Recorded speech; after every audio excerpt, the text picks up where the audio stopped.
Здравствуйте! Сегодня тема нашей беседы – медиаторские разбирательства, либо третейское разбирательство в осетинском традиционном социуме.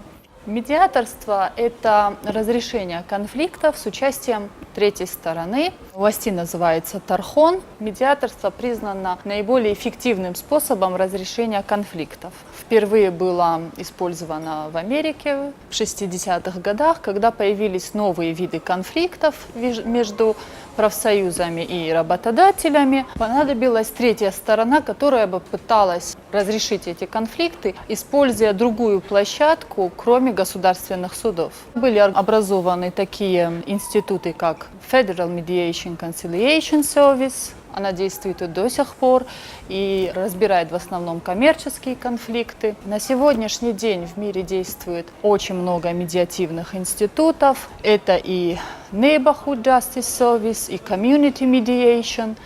Это все организации, негосударственные организации, которые помогают людям разбирать конфликты, избегая обращения в государственные суды. В основном это, конечно, гражданские дела, это конфликты между соседями, внутрисемейные конфликты, когда стороны по каким-либо причинам не могут обратиться в государственный суд. В 1999 году в Вене состоялась международная конференция по примирительным практикам, и медиация получила уже международный характер. Также следует указать, что медиация признана и узаконена в Уставе Организации Объединенных Наций.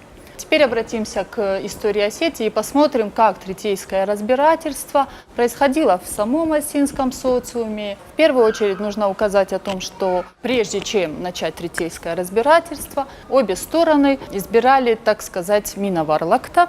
Это были люди, которые вели переговоры между двумя сторонами. В первую очередь стороны выбирали судей. Виновная сторона всегда имела на одного судью меньше.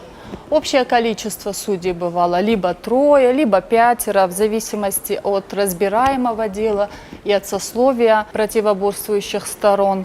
В случаях кровной мести, либо серьезных столкновений это могло быть либо 7, либо 9 человек. Каждая сторона через минаварлакта передавала другой стороне членов суда, желаемых кандидатов. И если другую сторону не устраивала кандидатура, она могла потребовать заменить его. В каждом из наших ущелий были свои третейские судьи, которые были знамениты на всю Осетию. Мы знаем таких судей, как Мамиев, такой как Инарико Варзиев из селения Джимара, который прославился тем, что в свое время примирил 66 кровных фамилий.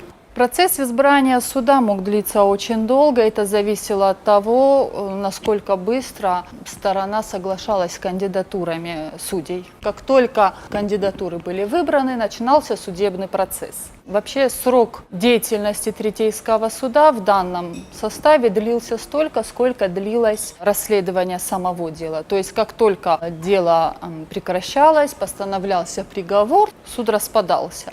И для следующего дела уже избирались новые судьи, новый состав и так далее.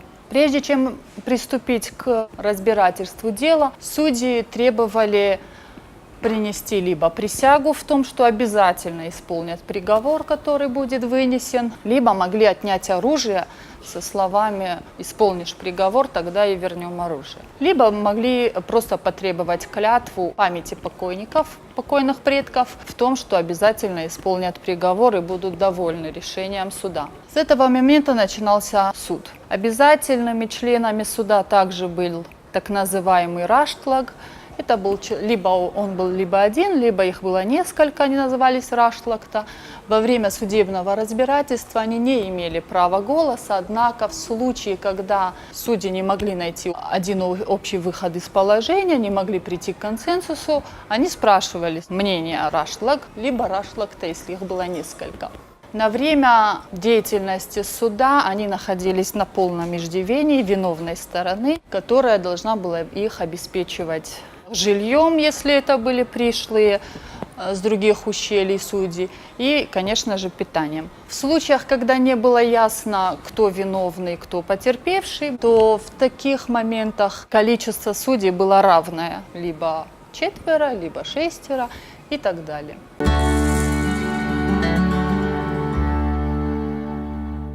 Обязательными членами суда также были комзок, это был доказчик, и свидетель Авдишан. Работа комзуга была очень ответственная, от него требовалось представить какие-то доказательства, улики и так далее.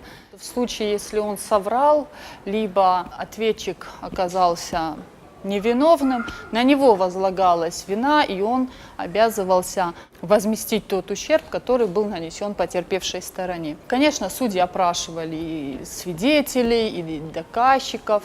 В случаях, когда все было ясно, приговор выносился таким образом.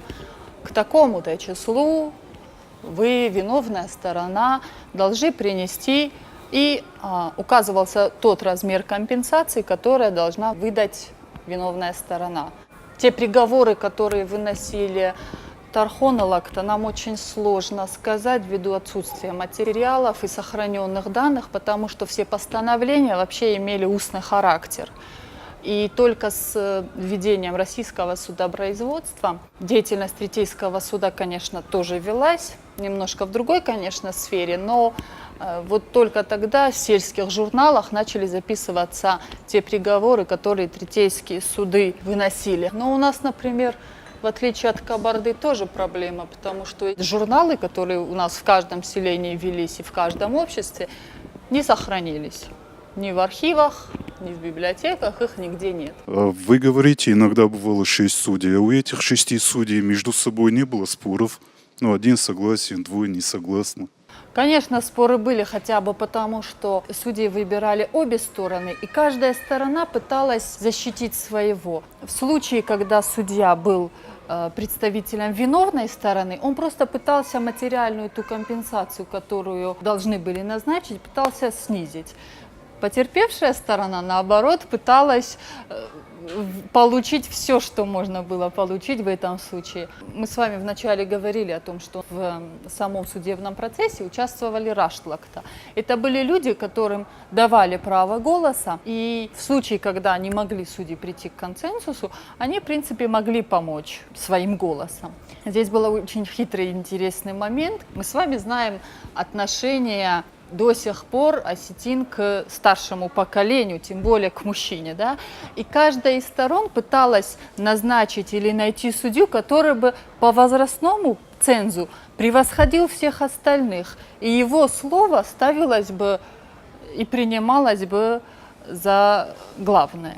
Нужно также сказать, что судьей мог быть избран человек, которому не менее 60 лет. Это были очень авторитетные люди, люди, которые прекрасно знали нормы права, знали прекрасно поведенческий комплекс осетин и благодаря своему жизненному опыту могли вспомнить такую же ситуацию, которая была раньше, и могли сказать, что вот, согласно дату, нормам нашим, обычаям, дело когда-то разбиралось именно так. Когда процедура и опроса, и разбора дела подходила к концу, виновного просили принять присягу. Присяга – это один из важных элементов вообще осетинского судопроизводства. Она носила характер исключительный, и любое дело раскрывалось путем принесения присяги. Ее назначали виновному, чтобы он искупил свою вину, либо, как говорили осетины, очистился ею.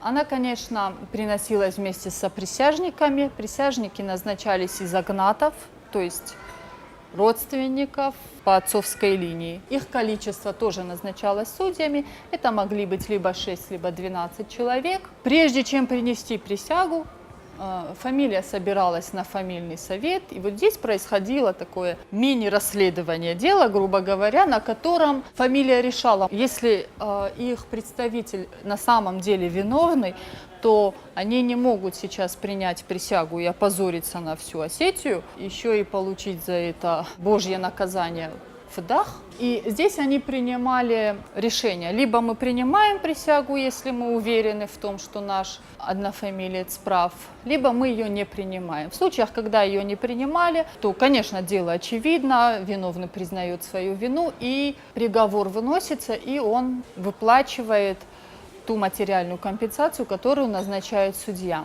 Либо, если они ее приносят всей фамилией, назначался специальный день, близ святилища, либо в какой-то праздник фамилия приходила, и при нхаш, при судьях, которые вели это дело, приносила присягу артха бахуртой в том, что их однофамилец не виновен. Присяга была вообще нескольких видов.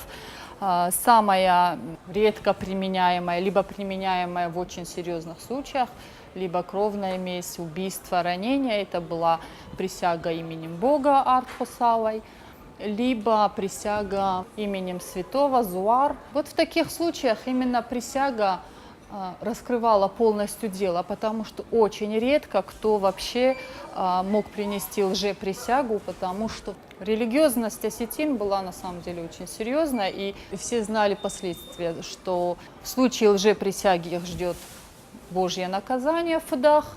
Само общество также применяло санкции по отношению к такому человеку, к такой фамилии. Они его через крикуна по всему обществу бесславили, говорили о том, что вот такой-то представитель, они мангарда они назывались, и объявляла коду. Либо полностью изгоняла его из общества, либо просто переставали с ним разговаривать. Заметив действенность клятвопринесения, российская администрация также во время судопроизводства уже российского, она начала применять и присягу. Немного в ином виде, то есть для христиан, осетин-христиан, клятва начала применяться на Библии, для мусульман на Коране, соответственно. Это было с 1858 года, когда уже действовали российские суды на территории осетин. Понимая неэффективность вообще такой присяги, была очень серьезная проблема с тем, что осетины не воспринимали присягу ни на Библии, ни на Коране всерьез. В некоторых случаях российская администрация разрешала виновной стороне выбирать, как присягать, либо согласно вероисповеданию, либо, как она говорила, согласно осетинскому обычаю. Приняли присягу, стало известно, кто виновный, кто потерпевший, постановлялся приговор, и теперь следовало исполнить приговор, и судьи следили даже за этим. То есть они принуждали виновную сторону обязательно исполнить тот приговор, который они вынесли. Само общество в лице нхаш также могло воздействовать на виновную сторону и заставить его выплатить ту компенсацию, которую постановил суд. Объявляли этой семье коды, то есть на время. Это было временные коды, когда с ними никто не имел контактировать и разговаривать до того момента, пока они не исполнят предписание суда. Вы сказали, что в каких-то случаях кровная месть или, допустим, наказание могло пасть и на судей, которые судили. В каких случаях это было? Можете уточнить? Судьи могли вызвать гнев по отношению к себе, если, например, выносили такой приговор, как снятие на дочажной цепи виновной стороны и передача ее потерпевшим. Конечно, не любая фамилия могла себе разрешить такое осквернение своего очага. Не всегда устраивало такое вынесение приговоров, если фамилия была чуть меньше, либо была слабее, чем другая. Не всегда высшее сословие осетин устраивали приговоры в виде там какой-то материальной компенсации, какого-то размера штрафа. Они всегда требовали невесту себе из представителей виновной стороны, либо детей, которых они впоследствии использовали как рабов, гурдиаков. Конечно, такие моменты не всегда устраивали виновную сторону, и, озлобившись, она могла нанести оскорбление, в том числе и судьям.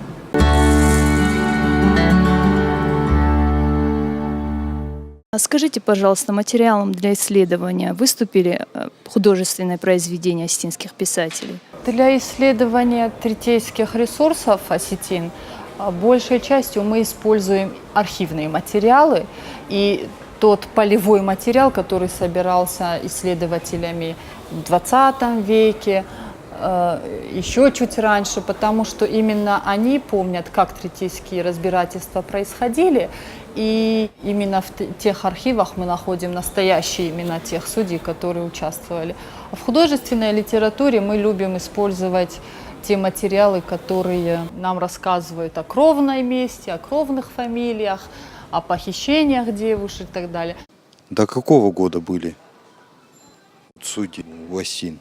До российской администрации в Осетии Тархон был единственным институтом судопроизводства осетин. Были конфликты, которые разбирались на хаш, но это были конфликты, которые носили общественный характер. А межличностные конфликты, межфамильные конфликты решались именно третейством. С приходом российского законодательства в первое время, то есть это до середины XIX века точно, происходила следующая ситуация.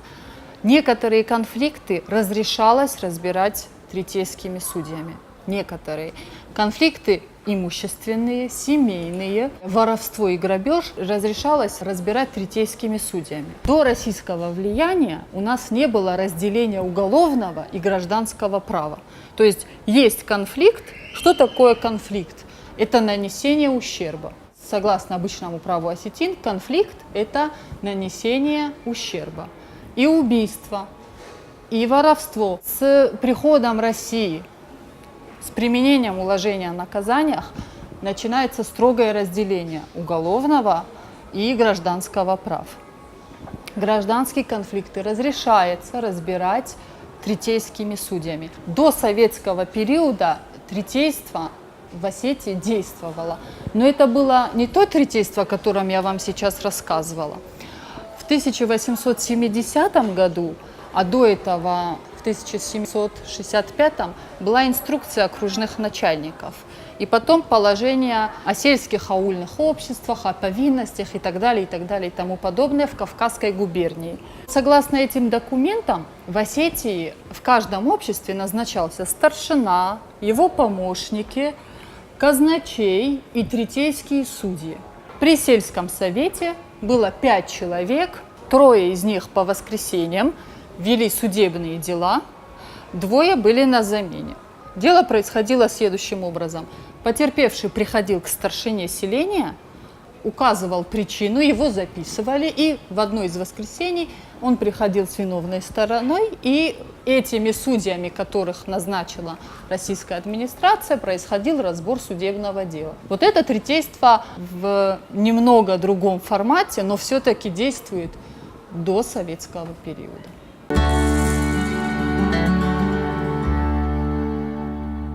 У нас в Осетии, получается, этот закон. Вот этот человек уезжал, да? И получается так, что уголовное дело мы не проводили. Вот эта должность, новая старшина, да, которая появляется, это человек, который еженедельно рапортовал о том, что происходит в его обществе. Если он писал о том, что происходит убийство, то уже российским судом, если мы говорим чуть раньше, это Владикавказский окружной суд, проходит следствие, находится виновный, который заключается в тюрьму, тюремное заключение, ссылается в Сибирь на каторгу и так далее. То есть его отсутствием дело не останавливается и не прекращается. У меня такой вопрос. Я поняла с ваших слов, что прецедентная практика в принципе была развита. Вот как она регламентировалась? Используете ли вы эти записи до сих пор? И как она реализовывалась вообще? Судьями назначались люди, которым было не менее 60 лет, и это были очень авторитетные люди, и люди, которые знали нормы обычного права. Книг не было, судебное дело имело устный характер. Только с российской администрацией все дела начали записываться. Во время проведения дела они вспоминали о том, что вот когда-то такое дело было, и решилось оно вот так, и в этом случае мы тоже сделаем так, как делали наши предки. Махахдалмагашка. Если был какой-то новый инцидент, ввиду того, что у них был богатый жизненный опыт, они находили новое решение этой проблемы. Система наказания, адаты называются, да, свод законов, которые собирали русские, прежде чем распространить уложение о наказаниях и российское судоустройство, они пытались узнать, что происходит среди кавказских племен. Вот ходил Илья Антович, Яновский, Гюльденштедт, их очень много путешественников, которые записаны, что в случае убийства дюгорцы делают вот так, куртатинцы делают вот так. И есть у нас такие сборники, которые нам сегодня помогают. Спасибо за внимание, наша беседа подошла к концу. Я вас благодарю за то, что вы пришли. До свидания.